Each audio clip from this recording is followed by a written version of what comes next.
to download the Zingo TV app at the respective app stores for iOS and Android devices. While you download, make sure you rate and leave a comment. Both apps are free. Zingo TV is available on Google Chromecast, Amazon Fire TV sticks, Roku sticks, and also on all smart TVs 2016 forward. Now, on News Talk, joining me is Aaron William Freeland. Aaron, thank you for joining me. Welcome again. Thank you very much, Frank. How are you doing today? The dog ate my homework. Oh, and that's not good. The dog being that thing. All right. Filthy little paws all over your keyboard. Let's get her going, and we'll start by saying news in Canada. This is both news and COVID related. Adam Skelly, owner of Adamson Barbecue, which we've all heard about, basically got in trouble because he broke the rules. But there's something extra in this, Aaron. And are the police and or the city overreaching here? I don't think so. I was attempting to look up the Toronto City Charter earlier today because this was something that had piqued my interest. But I believe in certain cases, the police are allowed to charge for their services because of the number of times that they were actually out at Adamson Barbecue. I think they started to bill him directly. So as a result of that, he has been hit with an invoice for $187,000. That includes locksmiths and city health workers who were out there to inspect his properties as well while he tried to open. I disagree with you. There's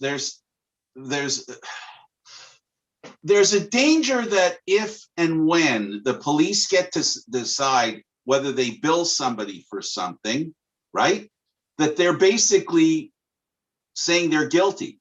In other words, they're punishing them. The police are in the business of law and order, not financial control or budget control. That's not their job. That's not their job. This crosses the line where now we get to the point where the police start deciding who they're going to find. Isn't it bad enough, Aaron, that the way the legal system works, the more money you have, the better chance of you being found innocent or not getting in trouble? Isn't that bad enough? Isn't that bad enough? I think one of the fears here is that the police are going to weaponize this sort of thing. Now, it has been tried. It has been tried in the past. Vancouver, I know, tried to bill the 420 March a couple years back after they racked up $247,000 worth of fees and costs and what have you. That was ultimately overturned. Right. So, I mean, it's always Adam Skelly's option to fight this invoice in court. He did manage to raise $337,000 through online donations. No, I disagree. It's up to the police to sue him, not him sue them. They should be suing him to take money from him that's his and not their decision to take away from him. Because, Aaron, when a cop pulls you over, slams you in jail, and then says, don't worry, your rights are protected because you can go to court, but you didn't do anything. Why do the police should not get to decide who ends up incurring heavy, steep costs to protect themselves? No, this is completely wrong. The Charter of Rights spoke to this already, and the police trying it again is just a stubborn attitude by the police to try and yield more power and have a bigger billy stick. They can't do this. This is not right. I totally disagree. This is human rights. This is civil rights. These are all the transgressions that a police state shouldn't have. That's it. That's a police state move by definition. It's a police state move. Well, I mean, he was trying to open in violation of pandemic rules and regulations. There's that. And he should be brought in front of a judge before he's punished for doing something. Before you are punished for doing something, you should have the option of going to court first, being brought to court. If the police feel that they've been harmed financially by someone, just like the rest of us, We have to go to court and say that person financially hurt me. So please, Your Honor, can you please give me solace and give me my due? Can you make me whole? But there is no hole here. There is a hole here, but not that hole. Well, I mean, Brad Ross did mention in an interview that there was a significant amount of time that the police and the city incurred in dealing with this issue in terms of his opening it his doesn't matter. It doesn't matter, Aaron. You're just saying the same thing again. You're just saying they have a right. The question here is, do the police have a right to bill people directly? Directly. They can't even give someone a speeding ticket directly. They cannot even do anything. They represent the law. They are not the law. They represent. Now, I think, Frank, before you keep going, I do want to point out that the city of Toronto billed him, not the police directly. Good. Well, that's the city of Toronto can bill him, and then the Charter of Rights can say, the Charter of Rights can kick in. He can go to the Charter of Rights. I thought you were talking about the police. Now the city the city can try to do that, right? Yeah. But they would have to explain why they're taking the money, and then he or whomever could sue the city plus damages, right? But at the end of the day, that's what government is for. When the police start doing things, if the police start acting unilaterally, if they become judge and jury, not only the police, but they become judge and jury too, that's the definition of a police state. And, and besides that, the city wants to bill somebody for something like that, let them go ahead and try. But that's overreach by the city. If they have a problem, they should sue them. They should do it the right way. And again, this is not the police saying, here's what you owe us for horse feed and gas. I got it. Right. But even the city, for something like this, to say that we should bill you, and we're talking about post facto. We're not talking about any kind of warning that this guy had any idea that they were going to charge him money, right? Maybe if he knew that, he wouldn't do it. I get there your are point. Fines that go along with opening in violation of COVID protocols, Frank. He knew about that and opened anyways. Therefore, any police activity that was incurred as a result of him breaking the COVID regulations and trying to open in violation of bylaws. At the end of this show, we're going to jump to another subject which is very related to this. Very related to this. To my point, I will speak to the same. I hope you talk on the same angle on that final thing as well. You know what? Let's just do it now. We'll jump because this is a segue, an easy segue. All right. So now explain about hotels and the government now are deciding that. Go ahead. Okay, so as it currently stands as well, with when it comes to the COVID hotels, individuals are being asked to isolate for 3 days upon arrival in Canada at designated hotels. This can cost you up to $2,000.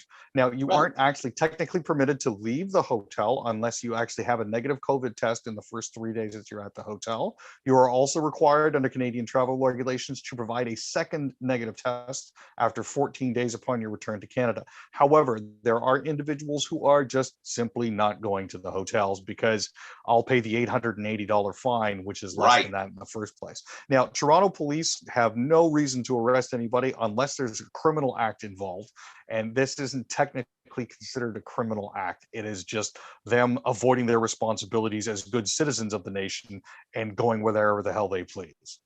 And the point of this conversation from my angle is it was paid for a $2,000 hotel or an $800 fine. This is a rule, a law that wasn't well thought out. Oh, no, not in the slightest. You're not going to find any disagreement with me on that. I do understand what they were trying to do by putting this into place. Yes. I don't agree with the way that it was implemented. Now, are you aware that the government, because when I saw this, I wanted to check it out further. There's a Commons Committee study looking into the quarantining at hotels and homes and what's going on, what they can do better as far as how they can judge whether homes or hotels are quarantining properly.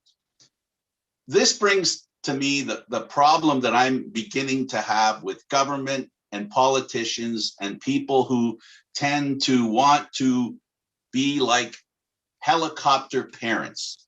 You know, there's absolutely no trust. Like, parents don't have faith in their children being able to handle a situation. I understand those are children, but the government now is starting to treat people like children. Like, you know, at some point, the government has to stop being a babysitter and basically lay down some simple rules, well thought out rules, and then basically leave people and let them see how it's done. Don't you think people's civil liberties matter for anything? Do we have to be controlled right to the bottom line? Like, is there anything that we can be trusted at doing as citizens? Is there anything, Aaron? If I ask you not to lick a hot stove element, Frank, will you go ahead and do it anyways? Because me telling you no, not to you don't infringes have on your to tell civil me that. liberties? That's Well, the point. A lot of people don't seem to be picking up on that. Yeah, but I understand, but that's also a very belittling remark on your part, because you're putting people down because you're presuming they're going to lick the stove. See, that's my point. You can't go along. You can't go through life assuming people are going to screw up or not do well. That's just a. Have the individuals returning shown themselves to be responsible enough that they can be trusted to do that on their own without somebody stepping in and saying, no, you got to do this?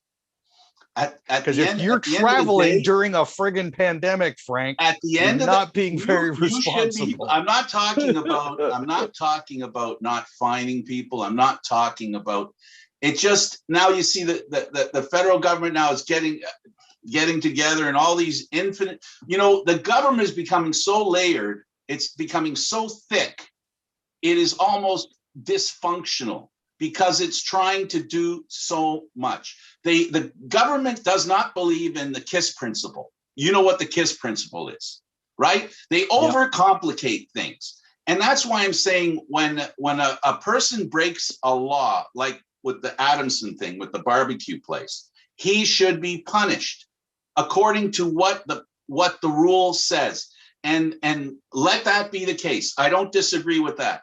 What I don't think is that they shouldn't be able to. I don't think you understood my point. You can't create the punishment after you've identified a crime, in the sense that if there's a template for a crime, if you're coming from someplace and they say, if you come and you don't shelter in place 2 weeks, you pay a $2,000 fine. I'm okay with that. What I don't like is it doesn't work. So somebody somewhere says, you know, that $2,000 fine, it isn't enough. My point is there should be a very simple way to do it, and they should come up with the right answer and not arbitrarily punish somebody. Like my point was with Adamson, is this was new. They were just trying this. When he committed the crime, if you want to call that, or the social irresponsibility that he displayed, there was a fine attached. There was a punishment attached. Everybody hugs the line, Aaron. We've all hugged the line, but don't change the rules. Give people the opportunity to be aware of what the punishment is. Make it, you know, instead of the way this is, it's just the city should have said, next time somebody does this, they're going to be punished this way. You can't, making an example of a person, that's tantamount to basically unfair punishment. You know, it's illegal. In my opinion, it's an illegal way, an unfair way to punish people. You can't arbitrarily do it after the fact. You can't say, well, you know what? He hasn't suffered enough. Let's add some more punishment to them. Why not just make the law, stop this arbitrary stuff that the mayor did? He should go to council and he should say to council, what fine should we apply? And so that all the politicians are on record. All right. It's not enough for him. That's never going to happen, Frank. Well, then why is that not? You'll never get the politicians on record because you're asking them to take responsibility. That's never And going to that's happen. why the government is so layered, because they can make decisions and they can add layers and layers and layers of baloney and BS and red tape and all that stuff, because they're not responsible for each decision they make then, by your definition. And that's not right. That's just not right, Aaron. We need to make government, we need to make the rules that you're able to stay on the right side of the law. If you make laws that are impossible to uphold, Aaron, that's as good as not having a law, don't you think? Oh no, I certainly agree. I mean, there are certain things that are just unenforceable, unfortunately, and unless you're adding thousands of people to police payrolls for enforcement of protocols, concerning quarantine, the easiest way to make sure that somebody does what they're supposed to do is make sure they do it right away. Absolutely. There's no way for Public Health Affairs Canada to keep track of everybody coming back into this country and have an officer squat outside their house to make sure that they're not going anywhere. Right. And people are going to do unfortunately what people based are gonna on do. And unfortunately based on spread rates, you kind of have to. Aaron, it's public health and safety that we're talking about here, Frank. As much as everybody loves their civil liberties, and as much as everybody likes to think, oh, I'm sure X will do the right thing, we've proven time after time after time that we can't. We're talking about COVID-19 is uncharted territory. It is being charted now as we speak. It's a fluid problem that changes from day to day. Our opinions, one, I don't know whether it's BS coming out of the US or not, but you've got, take for example, two states, you've got California and Florida, totally different approaches to how to deal with COVID. And it seems to not matter which way you go, again, this is where the data folks are going to start looking at data. And unfortunately, when people look at data, that data doesn't make itself clear overnight. It is weeks, months, years of investigation and looking at the data and creating a translation that is understandable and usable by society. So that's all I'm trying to say, is that we got to stop jumping just because, like I said, helicopter parents are lovely. Their intent is awesome, but helicopter parenting for politicians, that's a no-no. That, in my book, the libertarian thread in me is like a wire right now, because I just don't believe. I have faith in people. It's sad that we don't, that what you're saying, as far as people not being trustworthy and behaving properly, I am sad that it appears to be true. But I have to say, maybe it only appears to be true because of the way it's being framed. I just, at the end of the day, I would hope that people would show good judgment. Good judgment's an important thing, I think. Oh, very much so. But common sense isn't all that common, Frank. And yeah, but I like to. We both know this. I agree with you, Aaron. I agree with you. But at this point, at this level, and at this discussion where we're at, the devil's advocate in me, or the libertarian thread in me, has really been pulled, because I don't want to hear about billing people like that. Because I'll say this, and this is my last comment on this. We only got a couple of minutes left. Do the police pay for damages to people's homes when they go and they search through them? Now, I've never been on that side of it, but my understanding was yes. They do. Dollar for dollar? That was my understanding. Dollar for dollar? I may be wrong. I don't know. I've never had anything broken in my place by the police, Frank. What I mean by they've dollar never for had dollar, to search right? my place. I do. What I mean by dollar for dollar, because even it's the same thing that when your car gets totaled, the actual value of that car to you is not replaced by the insurance company. In reality, do you agree? You're given I've never wrecked a vehicle. Oh, okay. I have never had my home searched. I cannot actually confirm or deny whether or not they will actually replace it at the current value. Yeah, that's not something I can speak to, Frank. So then should they? Can you say that? Can you answer that question? As far as I'm concerned, if they break something, they bought it. They should have to replace it. Right. And if they don't, have to do that, what's the difference between what we're saying? Like, you know, that's the point I'm trying to make. There's a real, you're really going to drop into the weeds if we start talking about attaching a bill to police enforcement.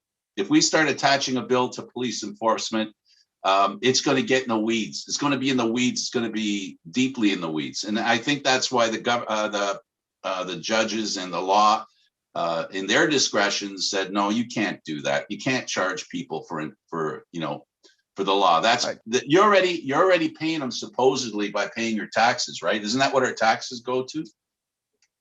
Supposedly. So then if that's the case, then is not the mayor of Toronto looking to double dip? I mean, I can't speak to John Tory's motivations, man. Well, what he's trying to do is unfortunately, there's another saying that comes to mind with me. The road to hell is paved with good intention. And that's a road for me. When politicians start deciding who pays how much for what, I get what they're, when it comes to taxation, there's a system in place, right? There's a formula: where you live, how much property you have, what your house looks like, how many bathrooms it has. All these wonderful things go into your taxes. But if they point at one house and stay and go outside of that template, now they're starting to persecute. And that I'm a libertarian through and through as far as that's concerned. No selective persecution, in my opinion. It's not a good road to be going down. No, I understand that completely. I can definitely see attacking it from that angle. Well, you know, our rights are being eroded almost by the minute, right?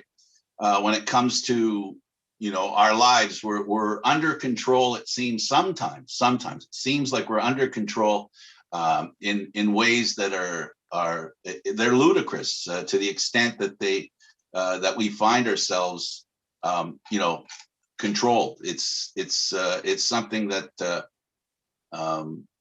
I don't know. It just to me, it seems like we need to understand better what the government is made for. You know, John Tory's a pretty thoughtful guy, so you know it's not like he's a guy who I don't know, comes out of